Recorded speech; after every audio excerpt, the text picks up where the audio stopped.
everybody. Welcome to the 403rd episode of the Internet of Things podcast. This is your host, Stacey Higginbotham, and your co-host, Kevin Toffel. And we have so much to talk about today, including everybody's first upgrade to Matter. And should you do it? No. Stay tuned. Kevin's already given away the plot line, but stay tuned. We're going to talk about what we did, what didn't work, what might work, how you can do it if you're really desperate, and it's going to be fun. We're also going to be talking about video cameras in the home, specifically video cameras on Roombas and lax privacy policies. This is a scary story. I'm glad it's out there. We've also got a deal in this space, company acquiring an insurance firm sensor startup. We'll talk about what that means and why. We've got some little news from the Z-Wave Alliance, some updates on the Raspberry Pi 5, and an update on that Eufy camera security breach, which I can't recall if we talked about on the show or just in the newsletter, but we'll lay all that out. It was in the newsletter, but we'll recap it and we have more information as well. Yeah, you're going to want to hear this.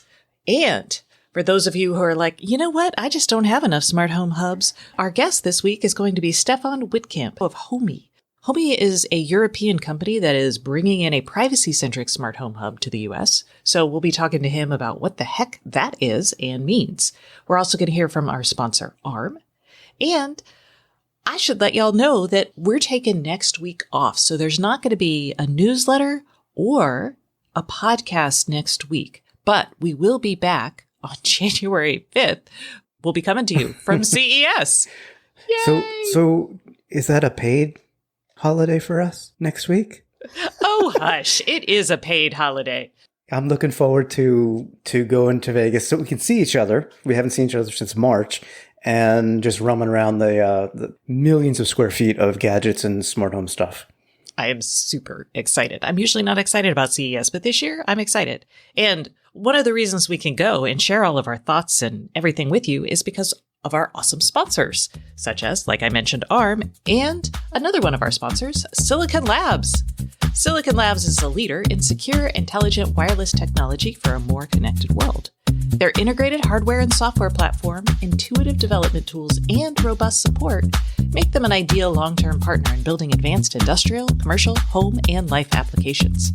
Silicon Labs makes it easy for developers to solve complex wireless challenges throughout the product lifecycle and get to market quickly with innovative solutions that transform industries, grow economies, and improve lives.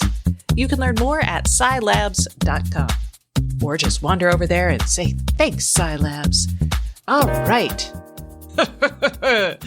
So let's talk Matter. Let's talk about what Kevin did for hours last Kevin. week.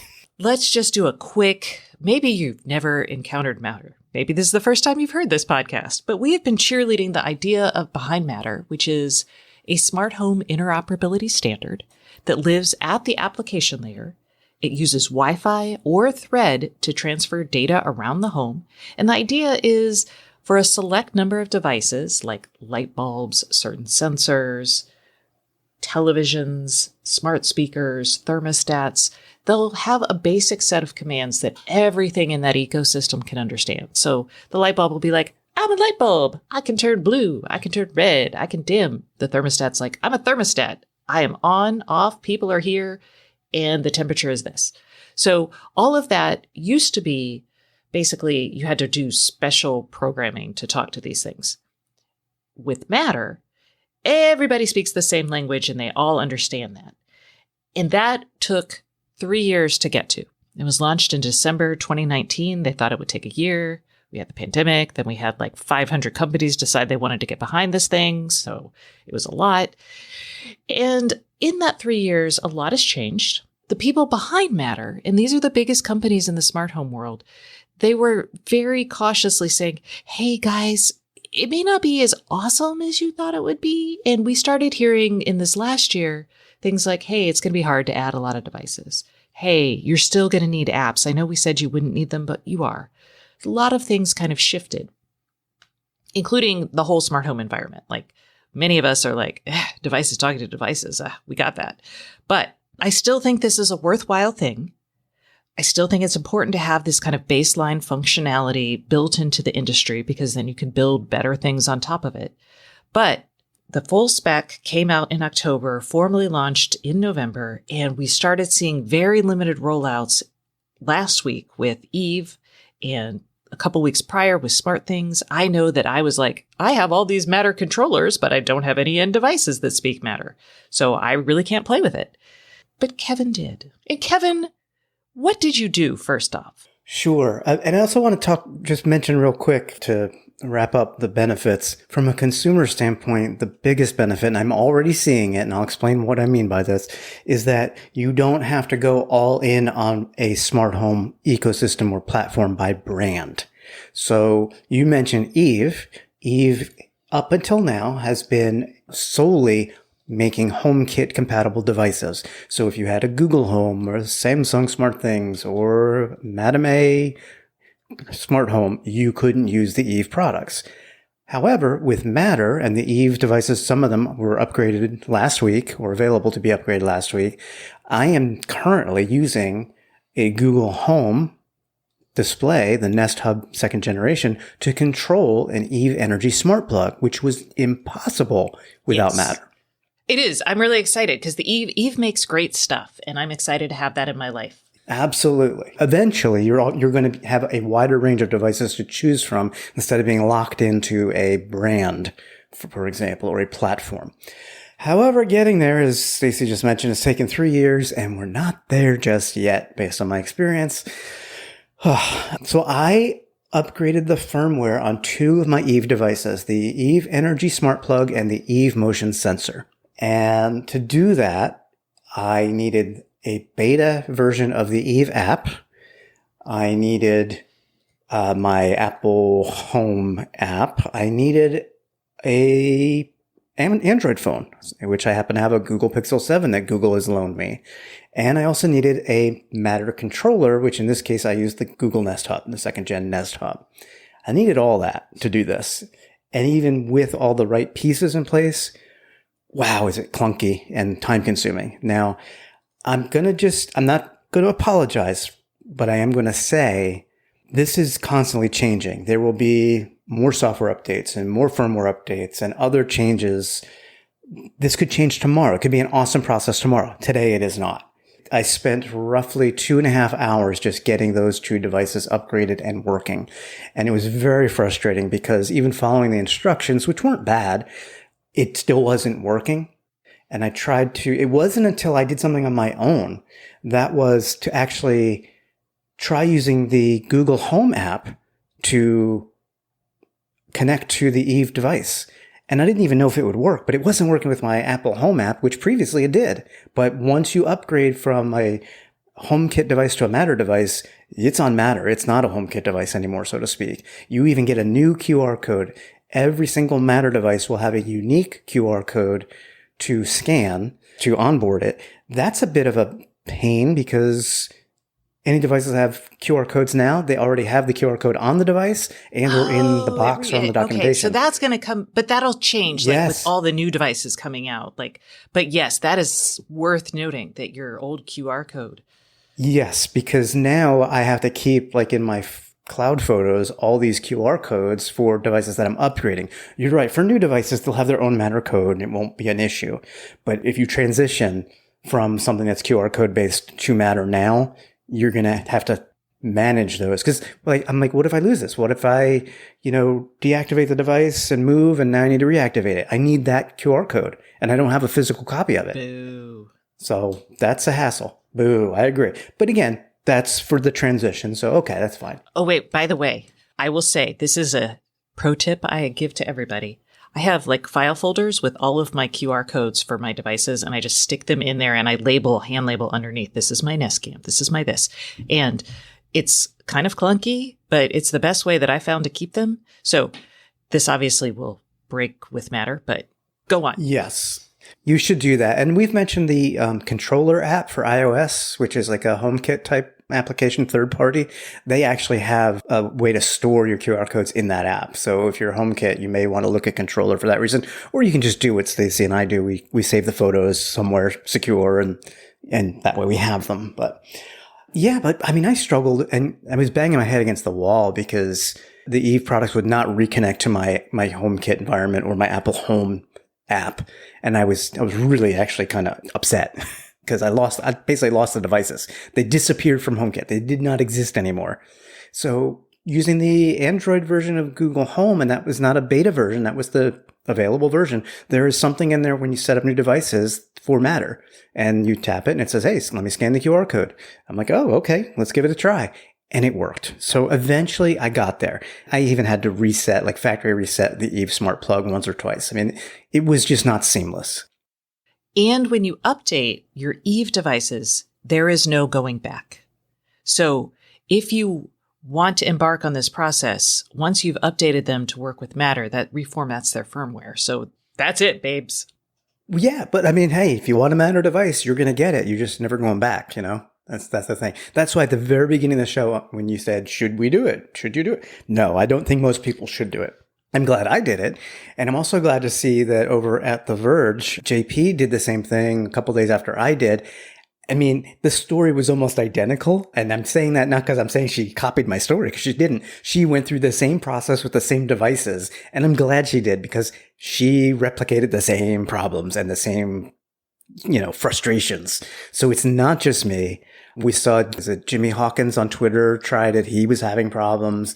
I heard from one of our readers who sent me a really long email on what he thought of the process. And he kind of documented the whole process, basically what I ended up doing. So I'm not going to regurgitate that. But I do want to share one thing he said, because I think it's a nice perspective from somebody who doesn't do this for a living. He said the overall time he spent was 22 minutes per device. And he said his level of effort on a scale of 1 to 10, just trying to follow instructions, was like a 9. He wrote down his own instructions and has replicated. He's like, with these instructions, about a 4, but he had to figure it out. And this is not going to be an easy process for the upgraders, especially if you have a lot of devices. Oh, I can't imagine doing this for like 20 or 30 devices, quite honestly. They did warn that on a device by device, if you're upgrading from new, like nothing, it's going to be better. But if you're upgrading from something, it's probably going to be a bit of a issue, is kind of what they were worried about. So with that being said, my Eve device, because now we should note, I think we talked about it last week on the show, Google has updated to Matter.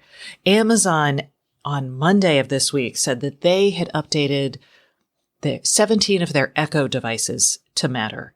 So they're only doing only doing it over Wi-Fi, not over Thread. Google's doing it over Thread and Wi-Fi.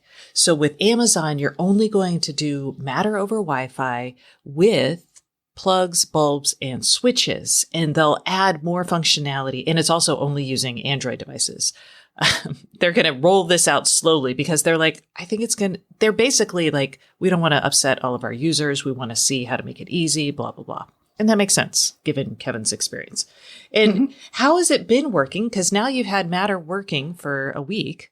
Yes, I'm glad you brought that up because, and this is why I said things could change on a day-by-day basis, because for 2 days, everything was fine.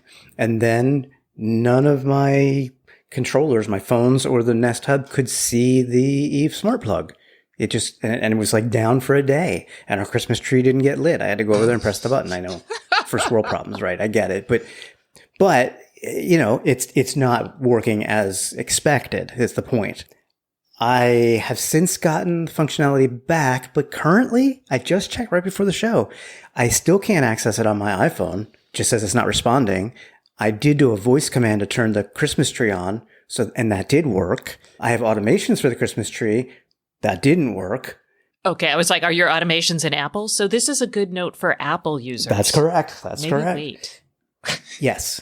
As exciting as it sounds, and it is exciting, but as exciting as it sounds to upgrade existing devices, and I know a lot of people really want that, it's going to be a much easier life if you just end up buying Matter certified items brand new.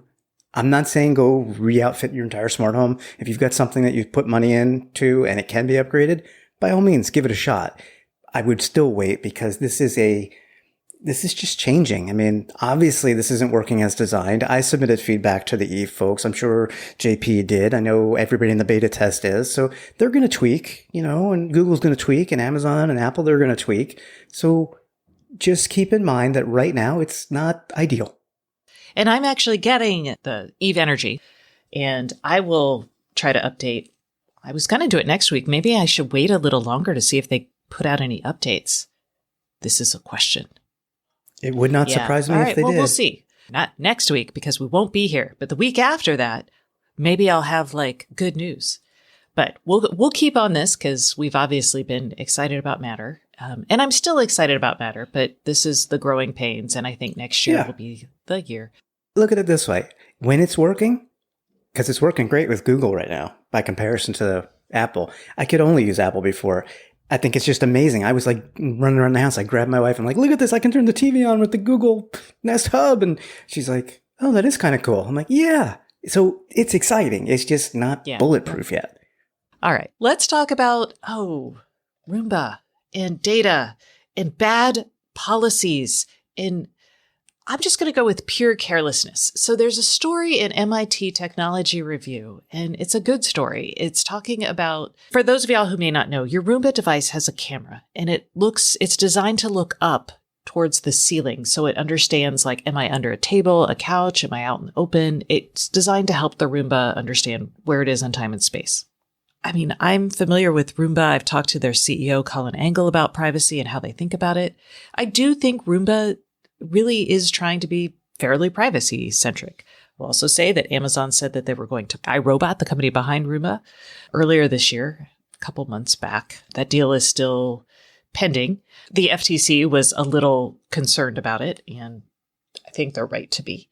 But moving on, MIT Technology Review's Eileen Gao, who I actually met a couple weeks back, did a great story talking about how contractors actually, because they're annotating the data from these cameras to say, hey, this is the bottom of the couch, this is the bottom of the table, they see this camera data, and that camera data, because a lot of people don't realize that their Roombas have cameras, can pick up some pretty icky stuff.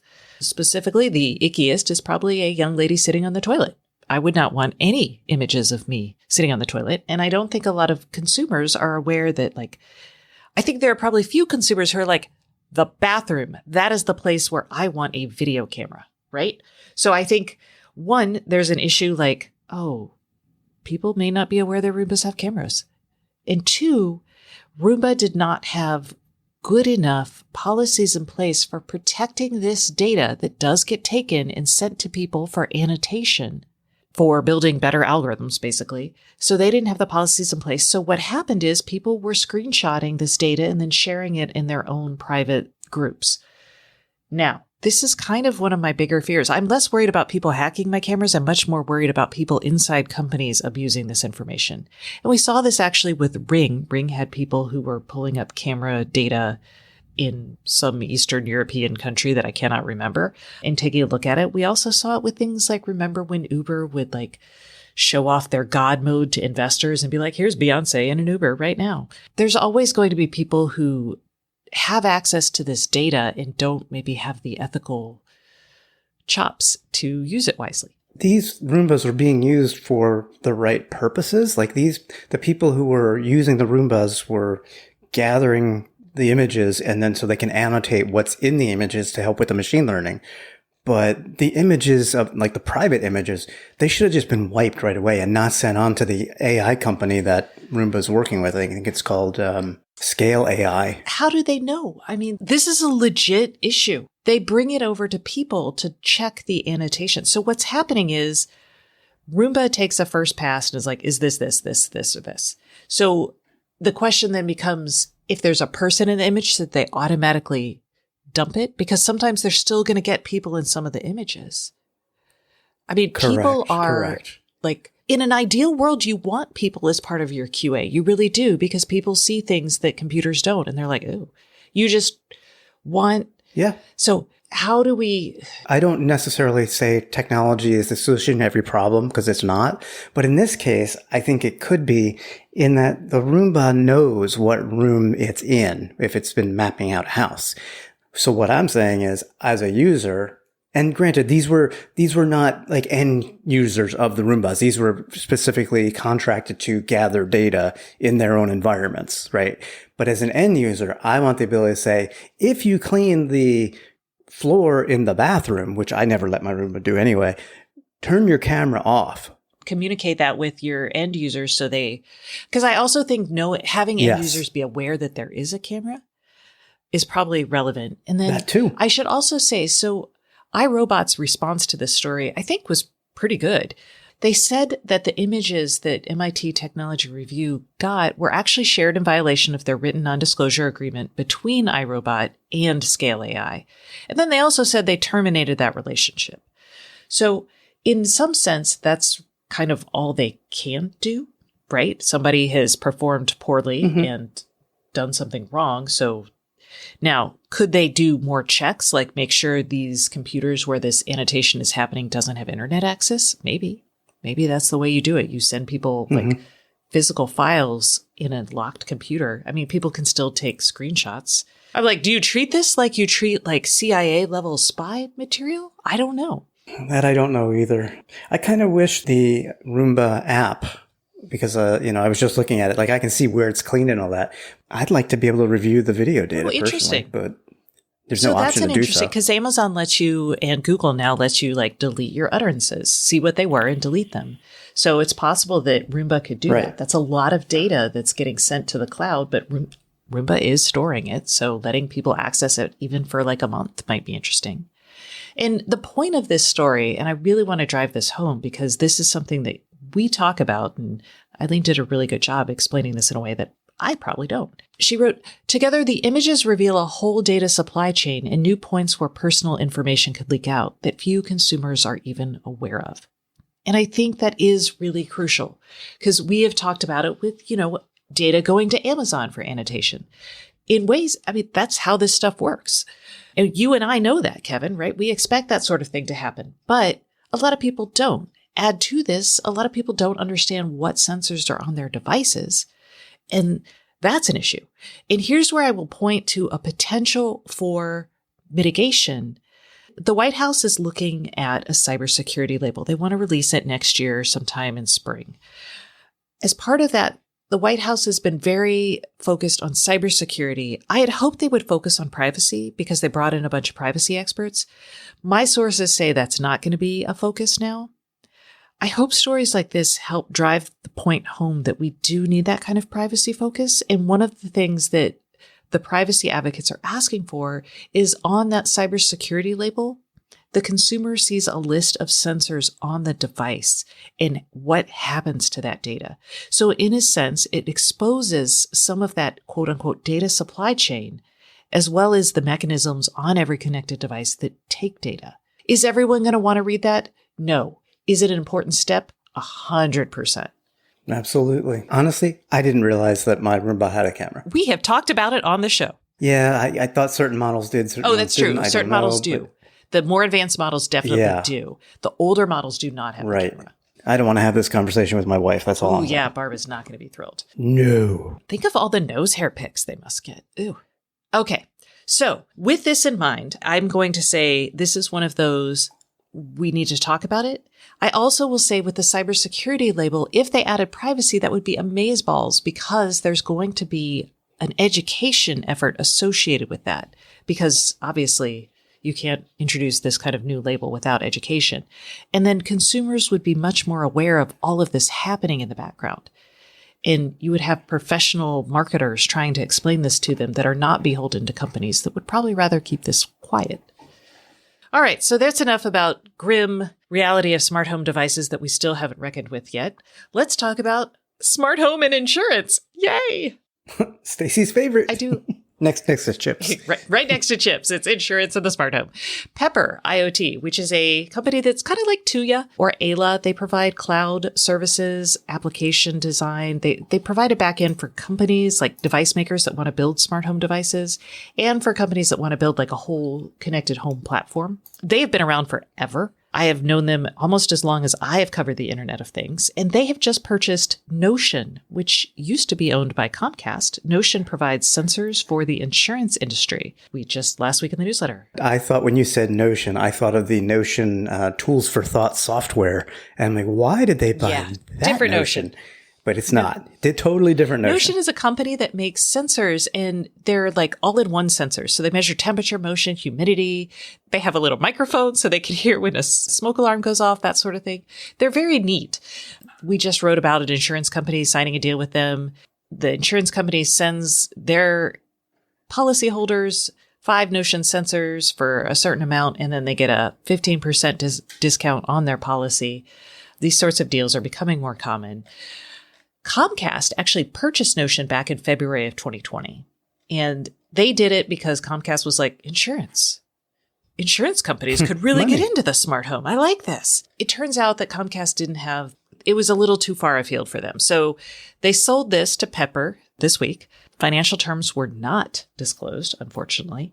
And I talked to Scott Ford, who is the CEO of Pepper, and he said one of the big impetuses for this deal was actually the State Farm investment into ADT, because other insurance companies were like, wait a second. If State Farm now basically has a 15% stake in a security company that's also tied to the smart home, they could do a lot that we probably can't do. So that's what drove this deal, for what it's worth. All right. So moving right along, ahead of CES, the Z-Wave Alliance, which we mentioned last week because they opened up their source code and we had our first third-party Z-Wave chip basically out in the wild. In its quest for continued relevance, the Z-Wave Alliance was like, hey, we're going to be at CES. We've got all these people here. The most interesting announcement actually in this massive CES press release was that the Z-Wave Alliance has announced that Jonathan Adams from Amazon is going to be the chairman of the board. That to me is fascinating because Amazon has historically not had a thing to do with Z-Wave. They put Zigbee chips in their Echo devices. They've been very involved with Matter, which is focused on using Thread, which is built on the Zigbee radio. So I thought this was kind of worth noting. And so we are noting it. I'm not sure what bringing him in, what is that really going to mean in the long run? Will there be a pivot with Z-Wave? Will Amazon start using more Z-Wave? It's interesting, and I don't know what the I'm just going to keep looking. I mean, because it does seem. Amazon's not going to let one of their precious people do the hard work of a standards committee if they have no interest in that standards committee. Exactly. How that interest will manifest, we don't know. Luckily, we know exactly where the Z-Wave Alliance booths are at CES in the Venetian Expo, and we will be certainly going through there in 2 weeks. Maybe he or someone can shed some more light on this. I think it'll be more of a longer term thing, but I'm happy to pressure people at CES. Oh, yeah. No, she's good at it, too. I've seen it. All right. Let's talk about Raspberry Pi 5. Oh, bad news. Let's not. Because if you wanted one, you're not getting it. It's not happening. Not in 2023. The next generation Raspberry Pi is basically being put off for a whole year because, they don't want to cannibalize their other Raspberry Pi products. So they actually started building up supply again, which is nice because it was hard. It was super hard for a while. It may still be. Some people, it's still hard to get a Pi. So basically, they're like, hey, let's let the market catch up with the Pis we've got. And we'll do this next year. And you know what? That's fine. I mean, these computers are not like super fancy. It's not like they're running data center operations and they need the next super fast, high performance platform. But yeah, it's still a little disappointing. There's plenty of Pi to go around. All right. Let's lay out the Eufy security camera breach. Oofy is what I'm about to say. Oofy. All right. Kevin, I'm going to make you do this because, Yeah. Okay. So, and I think we did briefly mention it in a podcast because we mentioned that if you have a Eufy, just know that they're storing the video files, the Eufy video camera, we should say. They're storing the video files on cloud servers, apparently are unencrypted, and there was a way to connect using an IP address to Eufy servers and view pretty much any video stream on that cloud server.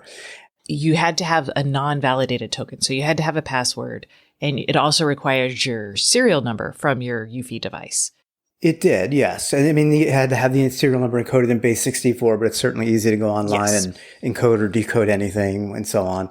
I just want people to know there was a little bit of effort here. Yeah. But it was effort that someone could look up and figure out if they wanted to. Right.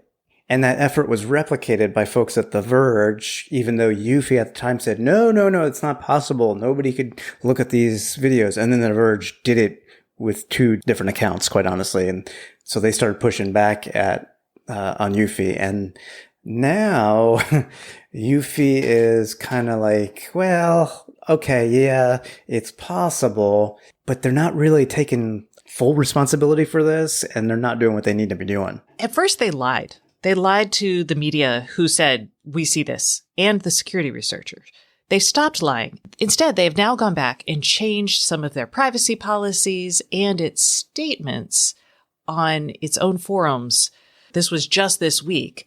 And they're not straightforwardly admitting that this happened, but they are acknowledging it in the sense of changing their statements to say, hey, we said all this was true. And now they're like, several claims have been made. Their very first response was wrong from the get-go, because here's a quote. No user data has been exposed and the potential security flaws discussed online are speculative. Well, no, they're actual. Not speculative when they're actual. They were proven. You were told they were proven, and you still kind of didn't make any changes. And this has built up quite an awareness. And I think that's why Eufy's kind of backtracking now, because they got caught. They just got caught. I mean, that's flat out. Well, they got happened. caught, and they, instead of acknowledging the issue and trying to fix it, they didn't acknowledge it right away. Instead, they were like, no. And in this sort of situation, I think it's important. And you could actually look at iRobot, for example. They acknowledge that, holy cow, this is an issue. We have taken some steps and we're going to continue figuring out other steps, right? So, and I would hope, although they may never, they would tell us some of what those steps are, because as consumers, we deserve that. But also as security people, you don't want to tell everybody everything. So Eufy probably should have said, hey, wow, that's really crappy that that's happening. I didn't realize that. They should probably say it better, but that's happening. We're going to address the problem. We'll come back to you and tell you how. And then they need to get on it and really do so quickly. So the conclusion may be, it may be not to use Eufy doorbells or Eufy cameras in your house, or it may be like, hey, turn on the encryption that cloud-based companies, maybe we shouldn't worry so much about stuff being stored in the cloud, because those companies actually provide encryption and have built for this. Eufy's like, we're just learning. Their statement was basically, its security model has, quote, never been attempted, and we expect challenges along the way, unquote. So basically they're like, hey, this is new and we're working it out, which is fine, I guess. That is an option. But yeah, that should have been the day one option. And all the pushback now and all the conversation now is happening with their legal team, not their technical people. And that really sends the wrong message. Yeah, that's just the way of doing business. So the point is, I think there's a definite link, and I'm glad that these conversations are happening. We are recognizing that we've pulled these things into our homes, and we are blindly writing on companies' assurances that they are secure, and we need to make a decision and understand the business models in place, their experience levels, and how they handle these issues. I would say I like iRobot better. Eufy is owned by, it's Anker's brand for this smart home stuff. They also make vacuum cleaners, by the way. I would say that understanding how these companies react to this is just as important as their stated policies, and we should probably keep an eye on it. I do not have any Eufy I have a Eufy doorbell in my house. I don't think you... Okay, so let me ask you this. How do you feel as a customer right now? Like, because I read articles over the past week, pull out your Eufy devices. Yeah, literally. So as a customer, because it's a Eufy doorbell, it is facing externally to the home. And because we purchased it, because it did not have a subscription model, because, if you store things in the cloud, also, I guess if you encrypt them, that adds money, and then people need to recoup that money with subscriptions. So we bought it for that, less the local storage. I don't treat any cameras in my home as private because I understand how things work. So it does not bother me. Okay. And all of my cameras face outward as well for the same reasons, because my wife got fed up with me having them face inward. And she's right to push back on that. The moral of this story is, honestly, do not put cameras in your home. That's been our rule from day one. The only time I will have a camera on in my home is if we're not home. And then I actually tell anybody who's coming into my home that we have cameras. All right. And now it's time for our favorite part of the show. That is the Internet of Things podcast hotline, which is sponsored by Silicon Labs. Silicon Labs' Wi-Fi portfolio is designed specifically for the IoT, where multi-protocol RF performance, ultra-low power consumption, and fast time to market are critical. You can learn more about Silicon Labs' low-power Wi-Fi hardware, software, tools, and dev kits at scilabs.com. And this week's question is perfect for the show because we have a great question about Thread, which is the low data rate protocol for Matter, and how far Thread can go in the home. Let's hear it. Hi, this is John from rural Kentucky. I have a question about a Thread border router. I have a Nest Hub, which second generation, which will soon become a border router.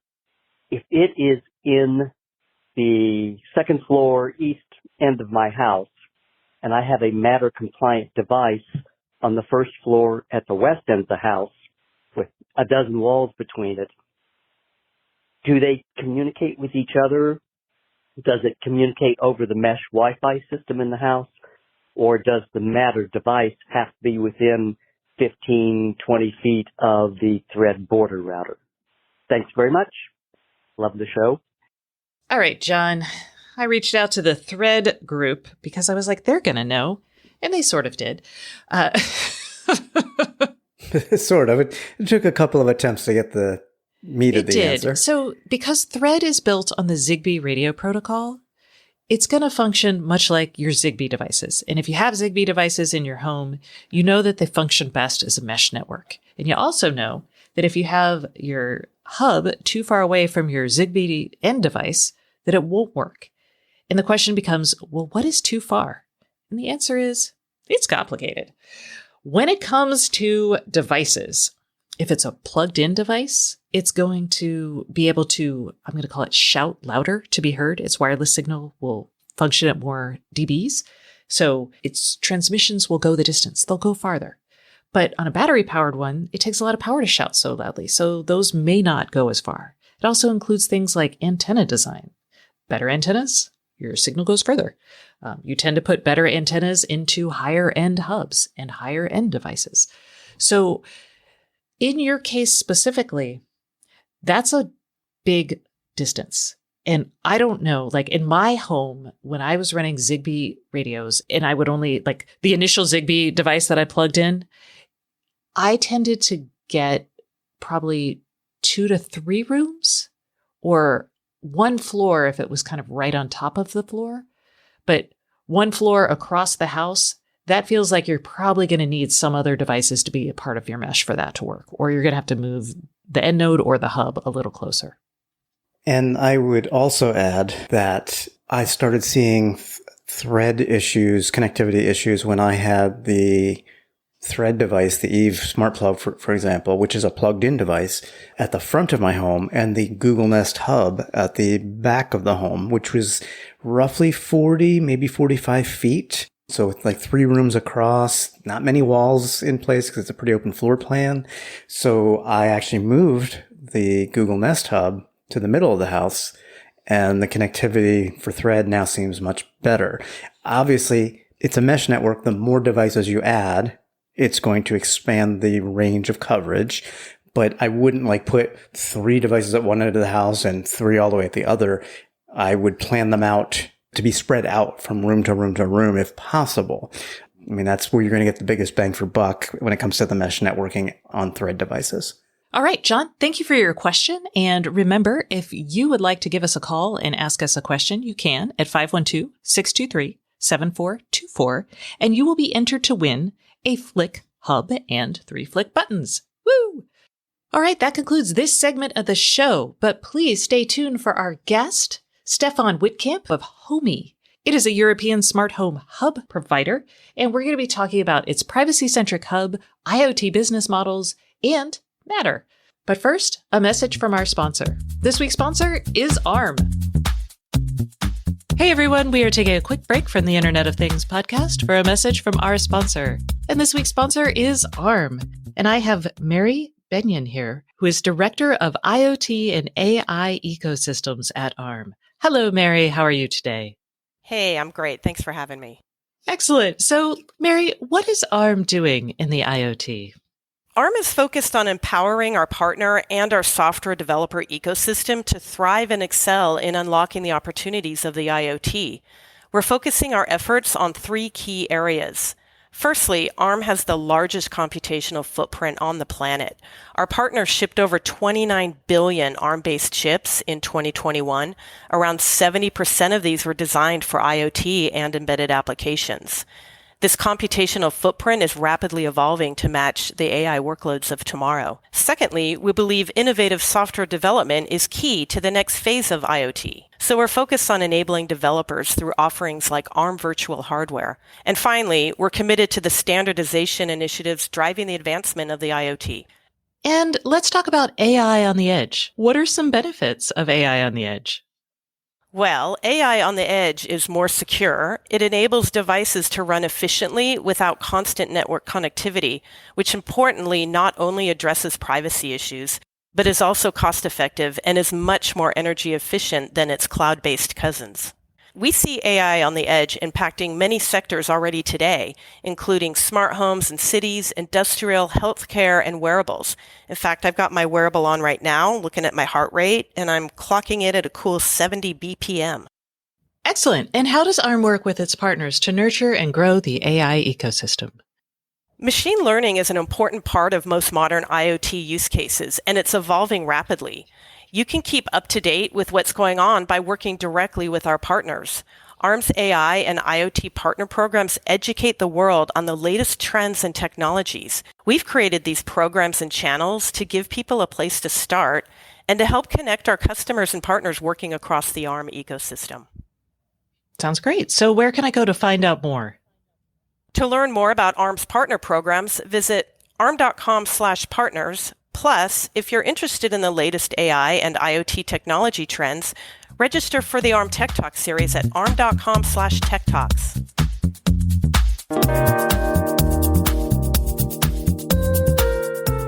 Hey everyone, welcome back to the Internet of Things podcast. This is your host, Stacey Higginbotham, and today's guest is Stefan Wittkamp for Homey, which is a European smart home company that we're going to talk about. So hello, Stefan. How are you today?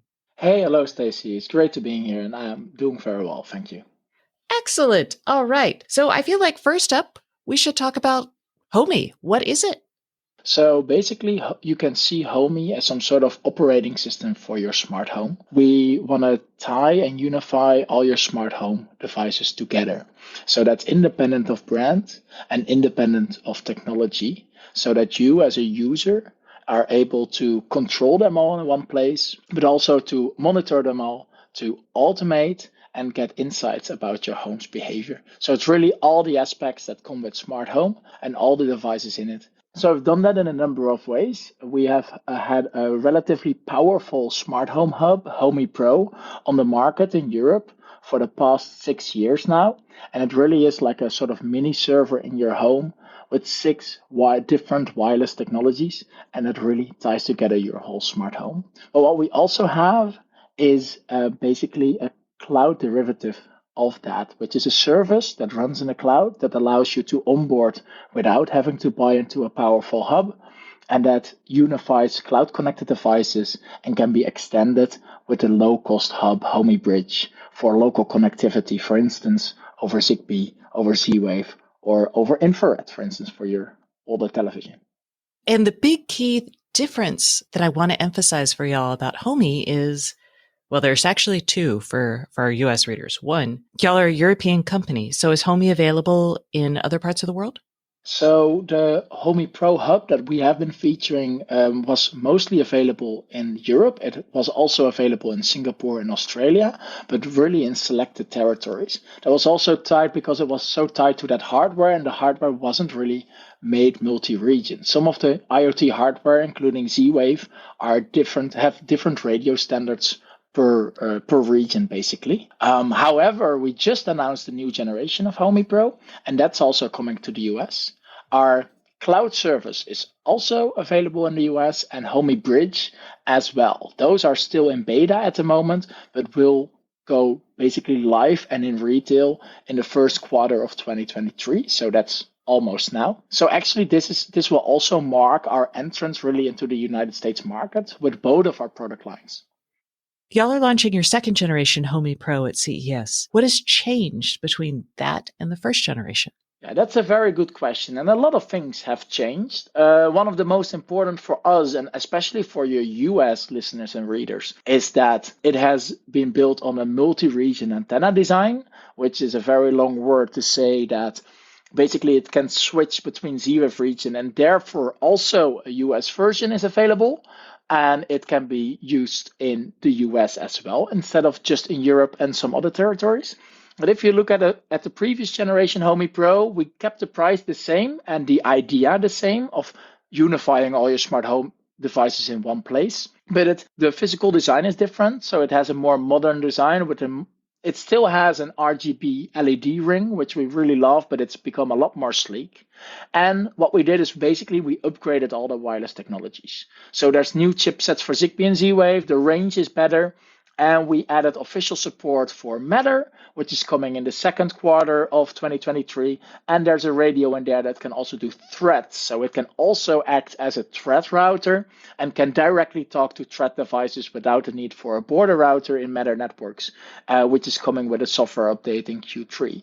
So it is still the good old Homey Pro with local processing power, with Wi-Fi, Bluetooth, Zigbee, Z-Wave, infrared, 43 megahertz in Europe as well, and then also Matter and Thread, but it adds a lot of those improvements like wireless range, and it has also upped its processing power as well. So it has over double the processing power, RAM, and storage compared to the previous generation. So basically, it's a lot more smart home hub at the same price.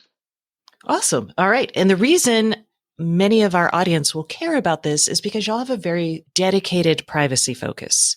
And we'll talk about why, your rationale for that, but then also we'll explain from a business perspective how that focus on privacy affects how you operate your business. So first, why is privacy important to y'all? And what do you do to ensure it on the hub? We believe really in making great products for a fair price, and that if you really make a good product, a user is actually willing to pay that price, and you do not have to hide behind a free business model that is powered by profiling or by other privacy intriguing aspects. Maybe it's a bit European from our point of view, but we like that way of basically building products and building a product that people are actually liking so much, they're willing to pay for it. And the way that we do that is that our product is governed by a very strict privacy policy, and our business models are not built around advertising, are not built around exploiting data, are not built around profiling, but instead are really in the products themselves. So we have those two product lines, right? We have Homey Pro on the one hand, and on the other hand, we have this new cloud-based service with Homey Bridge, and they have different business models. So Homey Pro is really a hardware business model. It's a powerful hub. A lot of the processing is done locally. Your data is also stored locally. So it's not per definition stored in the cloud. It is if you add cloud backups, of course, because then you add that service. But by default, it's on your local device, and it's really governed by you and in your control. And it has a hardware business model.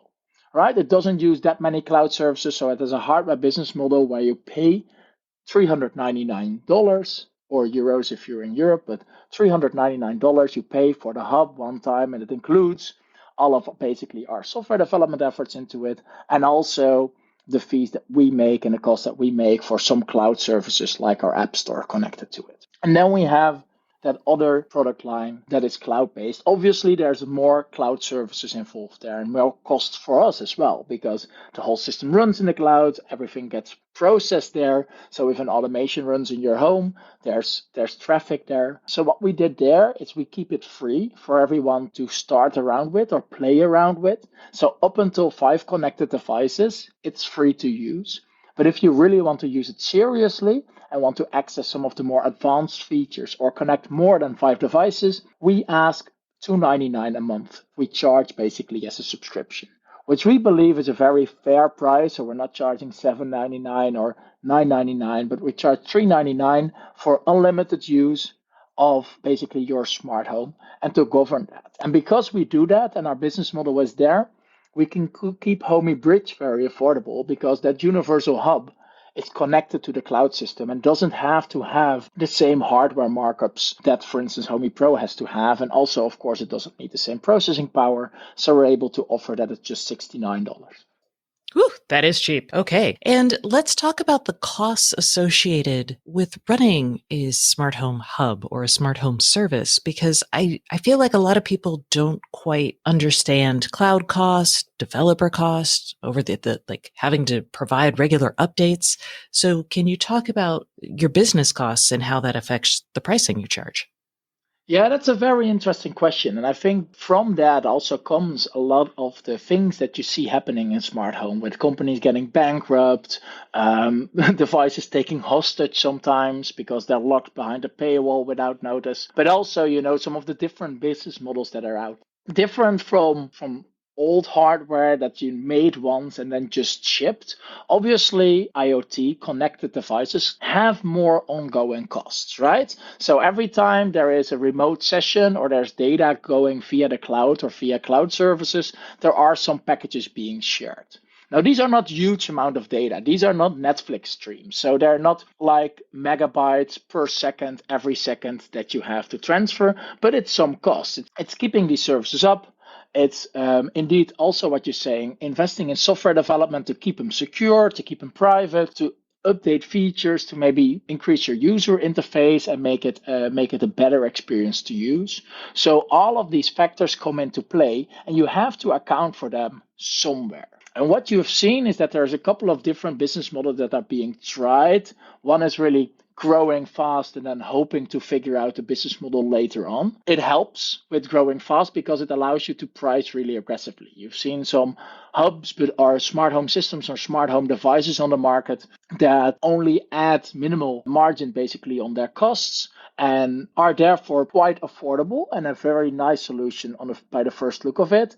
But later on, they might get into trouble. And some of them have gone on the brink of bankruptcy, or they have been bailed out a couple of times, or they have put devices suddenly behind the paywall and they introduce a subscription with short or no notice, or they might, do some data stuff basically. They start doing advertising or data profiling in order to get their money somewhere because there has to be something to cover for that cost. Now, another option is to do indeed that sort of subscription, because subscription in itself, we don't believe that is bad per se. It's just bad if you add them to a device that previously didn't have them and basically take it hostage or change your business model halfway the game. We believe that, like I said, in honest products and honest prices. So a subscription is very suitable if you communicate that honestly upfront, so people know what they're getting into and can, consciously buy into your subscription service or not. I mean, we've now do the same for a lot of services that we are using, and we believe that smart home could very well be one of them. And the last is to have your devices with honest and proper pricing, basically, and that does mean that the initial purchase of a device might be more expensive than some competitors. For instance, our Homey Pro Hub is not the cheapest one, but we do believe it still offers value for money, and it's in a way that we know we can sustainably run a business off that. With that in mind, I think tied to that is an understanding of how long you plan to support the product. And this has driven me nuts for like the decade I've covered the smart home, which is some of my products just suddenly stop working. And by suddenly, I mean like maybe 6 years or 3 years. Who knows? After I buy them, I get an email from them and they're like, hey, we're going to deprecate this service, blah, blah, blah. Do you know when you're selling like this hub, for example, that's launching at CES, do you have an expiration date for it basically?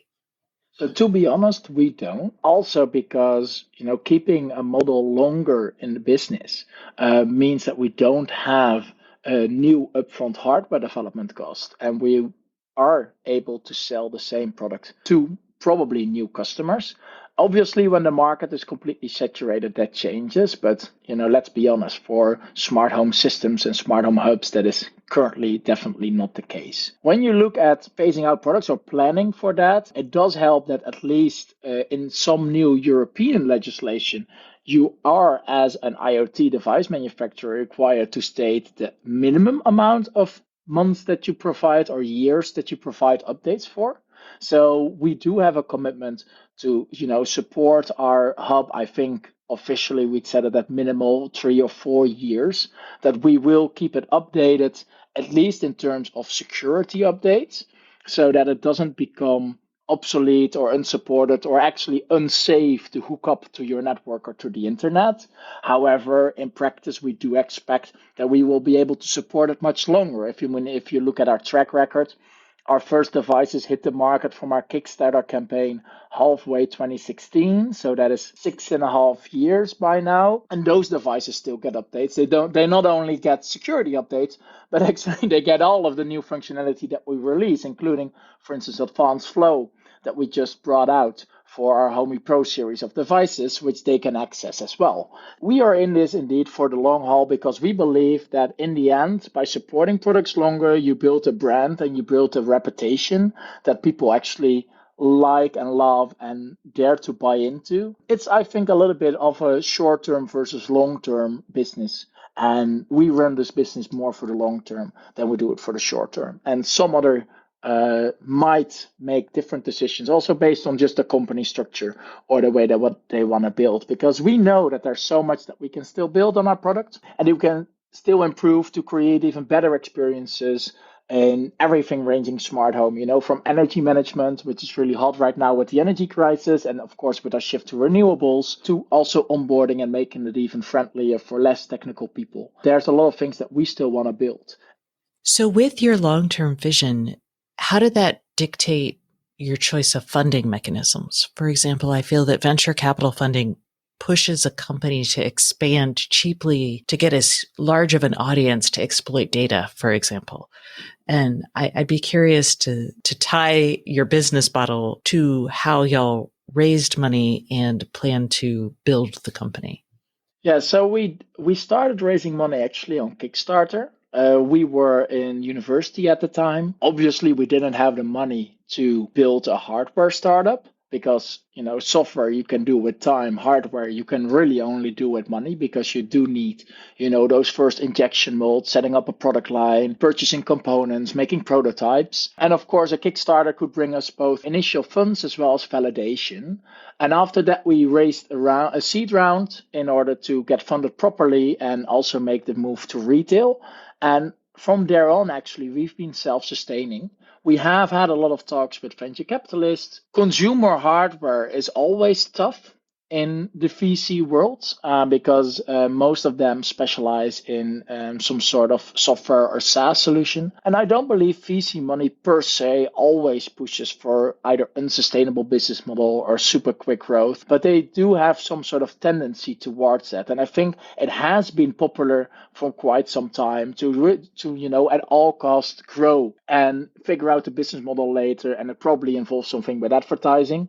But you also see that there's a shift going on there right now. I mean, you see the voice assistants, for instance, that just published that they're actually quite a loss leader in some of their parent companies, and there are question marks around that, if that is still a viable strategy and if they're ever going to recoup that. And on the other end, you see, that now that money isn't free anymore and interest rates are rising, that also investors are looking towards more sustainable businesses, and actually businesses that have a plan on making money and have unit economics there to undergird that. One of the big themes that I'm thinking about for the coming year is that because context in the smart home will become so important, trust will become important, because companies will know where we are in our homes. They might know who is in what room. And when your house suddenly suggests to you, oh, would you like me to turn on this song because you usually listen to this song in this room? That might kind of rub people the wrong way. They might be like, oh my God, how did they know all that about me? Right? And so I am curious, like your thoughts for building trust with your users. Obviously, your business model and focus on privacy helps, but how you're thinking about how that's going to affect the services that you offer and the development of the smart home going forward. Yeah, it's a very interesting question. And I do believe that indeed it hits a little bit closer when it's in your home and when it's also more extended towards the physical domain. Because obviously in the virtual domain, on your phones or in your email box, we're now used to either autocomplete or suggestions or stuff like that. But, in your home, it just feels a bit different, of course, because it's more tangible there. I do believe that trust is a major factor here, and I do also think that not everyone has always acted trustworthy. What we try to do is we try to communicate as honestly as we can about our products. That's also, why we introduced our Homey Bridge, our lower cost model, immediately with a subscription behind it. It's not that we said, yeah, it's just a cheaper hub. And then after 2 or 3 years, we say, oh, yeah, we're going to add a subscription for everyone that has more than 5 devices connected to it. Now we say, okay, this is tied to our cloud service and the pricing is really transparent. I think that helps, it helps to present something in a way that is believable, for instance, with a business model that's believable, with a business model that people get, and that they can also calculate themselves that it works out, right? Okay, this checks out. Indeed, you would be able to make some money out of this without the need to resort to other, maybe less transparent business models. And I think it's going to be an important factor, and it might also be underappreciated by some people how much that can do, because we're also a bit wary and we're also interested to see, okay, how does AI going to play a role? I myself, when you look at smart home, I'm very much leaning towards what you are also suggesting, which is suggestions for, hey, do you want this to become a routine or a flow? Do you want this to become something that I, as a smart home system, can take care of?